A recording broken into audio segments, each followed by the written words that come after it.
Bonjour et bienvenue sur le blog Acteur de votre vie. Aujourd'hui, dans le cadre du défi 12-12, j'ai vraiment un immense privilège, celui de pouvoir interviewer Ariel Jacobs, qui était 2 fois champion de Belgique en football, je précise pour les non-amateurs, avec Anderlecht et qui vient de l'être au Danemark avec Copenhague. Et Ariel, il y a quelques années, nous nous sommes rencontrés et tu m'as dit quelque chose qui m'a fort frappé. Tu m'as dit, le football est un sport collectif pratiqué par des individualistes. Et depuis, je n'ai de cesse de me demander comment on fait pour motiver, pour fédérer des individus derrière des objectifs. Et on sait qu'en football, tout est tellement aigu et tellement difficile. Je maintiens toujours cette position que j'ai avancée à l'époque. Et disons qu'avec des intérêts commerciaux, financiers encore plus prononcés ces dernières années, je crois pouvoir dire que le foot est devenu un sport plus individuel, plus individualiste, plus égoïste encore qu'avant. Sachant cela, l'entraîneur a comme principal objectif, ou du moins c'est ce qu'on suppose qu'il réalise, d'essayer de constituer un groupe. Pour constituer son groupe, la première chose qu'il doit faire, c'est veiller à ce qu'il essaye de toucher individuellement ses joueurs pour les amener tous à l'idée de groupe. Et c'est là qu'on se rend compte que chaque joueur est un individu différent, avec des qualités différentes, des origines sociales, culturelles, politiques tout à fait différentes, des ambitions différentes, des situations salariales, contractuelles différentes, et qu'il faut malgré tout essayer d'amener à vouloir se battre dans un même objectif.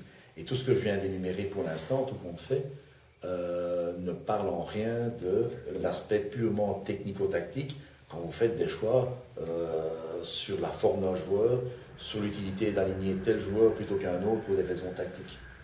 C'est ça. Mais alors, comment on s'y prend? Parce qu'en entreprise, ça arrive aussi évidemment que les gens soient très individualistes. Je pense notamment à des équipes de vente où on veut avoir de plus grosses commissions.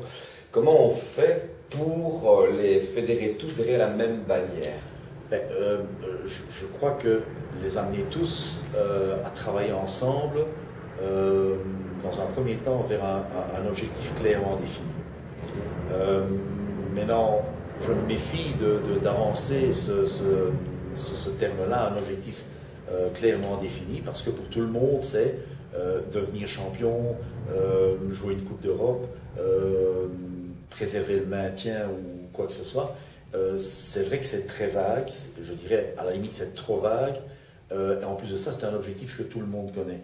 À partir de cet objectif principal, il est un fait que vous mettez des objectifs intermédiaires, mais chaque fois qui sont principalement axés sur tout le groupe et dont vous êtes sûr ou vous espérez du moins que tout le monde essaye de s'y accrocher. Ça peut être quoi par exemple? Ça peut être de performer le mieux possible, d'être vraiment performant qualitativement, de se mettre en évidence. Et quand vous dites que vous voulez arriver à une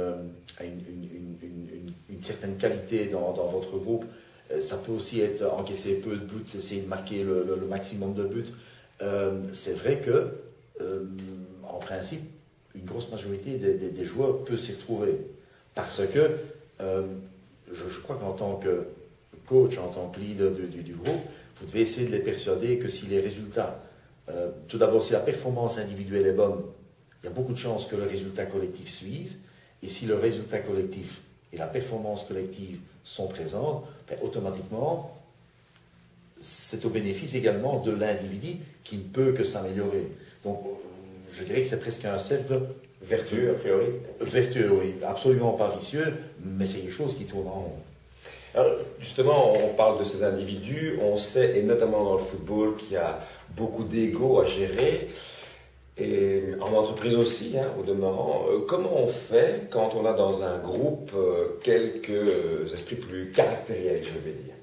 Tout d'abord, vous dites, souvent quand on parle d'ego en football, on pense aux joueurs. Ouais. J'apprends également que de plus en plus, dans votre staff, souvent vous avez affaire avec des égos. Ah, c'est des anciens footballeurs, c'est peut-être pour ça. Peut-être pour ça, oui, peut-être pour ça.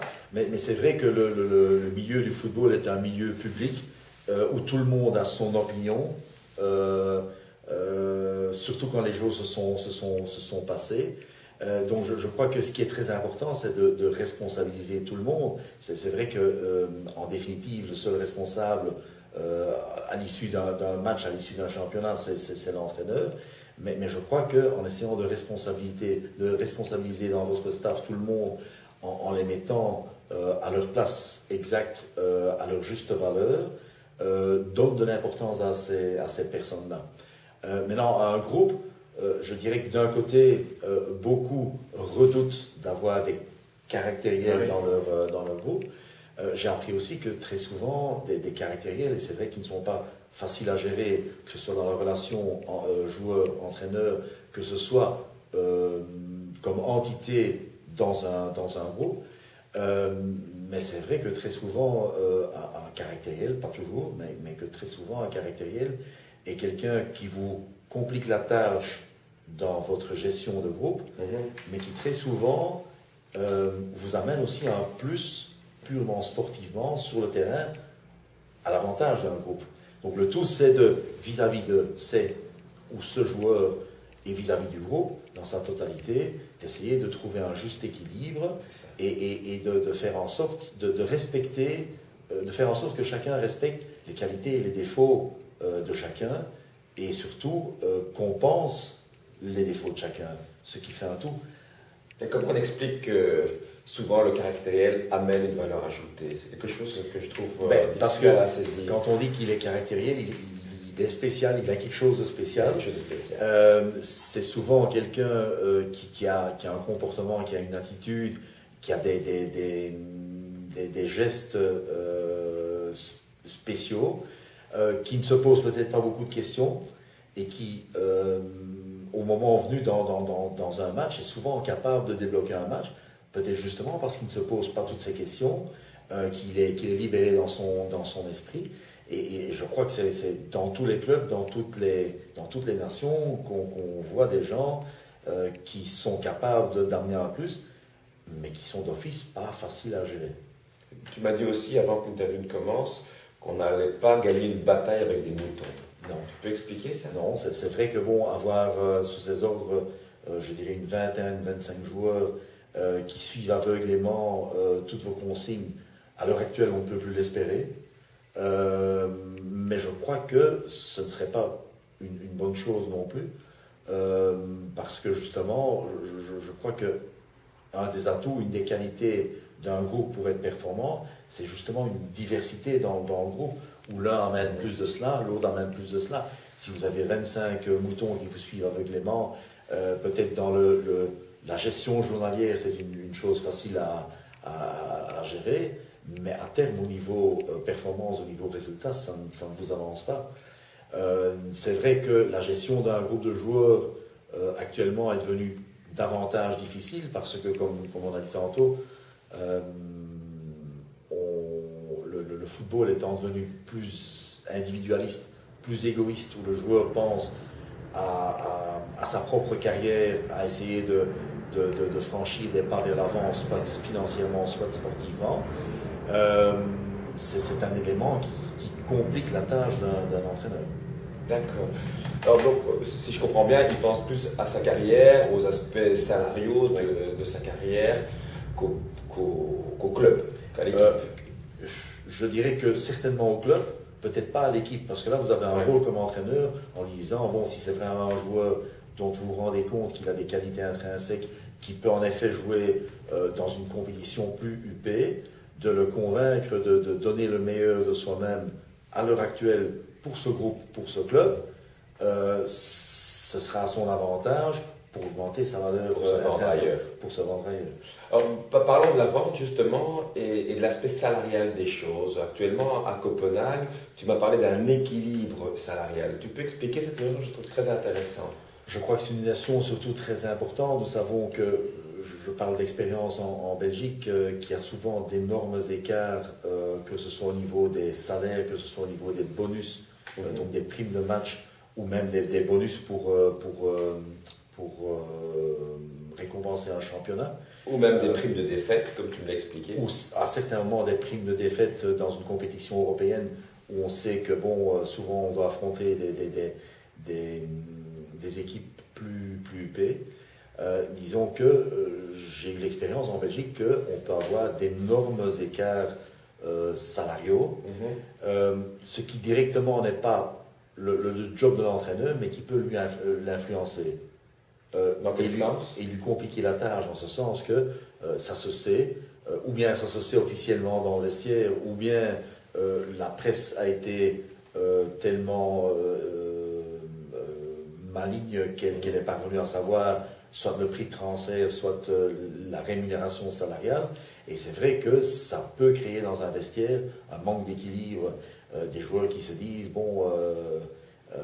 est-ce que la différence de salaire entre ce que je touche et ce qu'un joueur touche justifie ses performances sur le terrain, il ne nous apporte rien de plus, etc.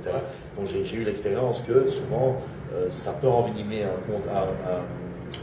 une atmosphère dans un vestiaire, même si souvent ce sont de pures suppositions de la part de gens. Mon expérience maintenant à Copenhague m'apprend que on essaye de garder un équilibre salarial, que ce soit au niveau d'un staff technique, où en fait toutes les personnes impliquées ont la même responsabilité d'essayer d'entraîner, d'aider l'entraîneur, qu'il soit kinésiste, qu'il soit médecin, qu'il soit entraîneur adjoint, préparateur physique, entraîneur des gardiens, analyste vidéo, mais aussi dans un groupe de joueurs. Et c'est vrai qu'en grande partie c'est la tâche du directeur sportif, mais si cette situation est claire et saine et transparente dans un groupe, indirectement, c'est un avantage pour un entraîneur.